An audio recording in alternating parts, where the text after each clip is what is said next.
If you've been following our garden series here at the farm, a new chapter has started. We're not just planting new plants and seeds now, it's time to start maintaining what we have already started. This week, the radishes are almost ready, but before they can be fully picked, I'm starting to thin some of them out. If you remember, radish seed is extremely small and it's easy to get too many seeds worked within a small area. So to help the radishes grow fuller and better, I go through and I thin out some of them where they're too thick.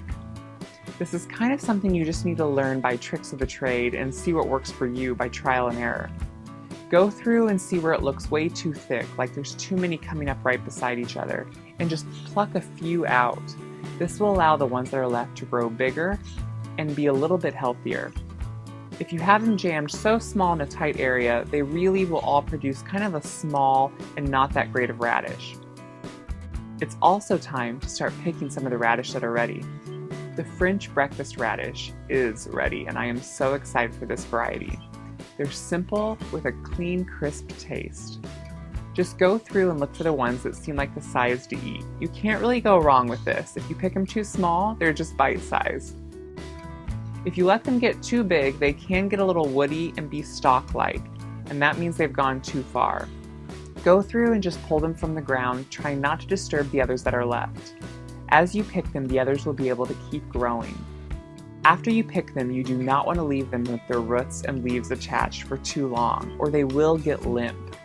You want to, within the next hour or two, make sure you cut off the tops with a sharp knife and the ends, and put them in a bowl and wash them with clean and cold water, and then store them in your fridge drained. Cleaning them and putting them in the fridge will keep them for a few weeks, and it will keep them crisp and ready to eat anytime you want them. I love radishes in salads, or fresh, or on crudité plates, or just pop them in as a snack. After maintaining the radish, I noticed that a lot of weeds are starting to pop up around the garden.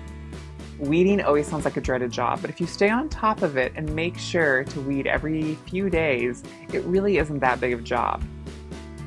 Go through with your hoe and just make sure to break up the weeds carefully around the plants that you don't want to destroy. And then always make sure to pick up and remove the weeds that you hoe out. A lot of weeds can either re-root if they're left in your garden, or they contain seeds that can actually sprout later on. So just make sure to get out any weeds that you pull up. If you don't have a hoe and have a small enough garden, you can of course do this by hand. But a hoe always does help. It feels a little old-fashioned, but it makes a big difference. Making sure to keep the weeds at bay will help all your other plants become more lush and grow better. If your weeds get too large, they start to shade out or take over the garden, which really causes your other plants not to do near as well because it crowds them out. Maintaining your garden is not only important for looks, but it also serves a great purpose. Keeping the weeds at bay helps the other plants grow, and you will be so thankful for that later on in the season. Happy gardening!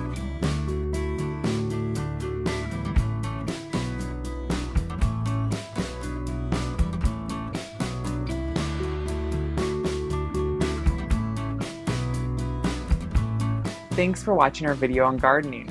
To see more of our gardening series, click over here. Or to watch more of our videos, make sure to subscribe to the channel down here. There's so many great videos to learn from. See you next time.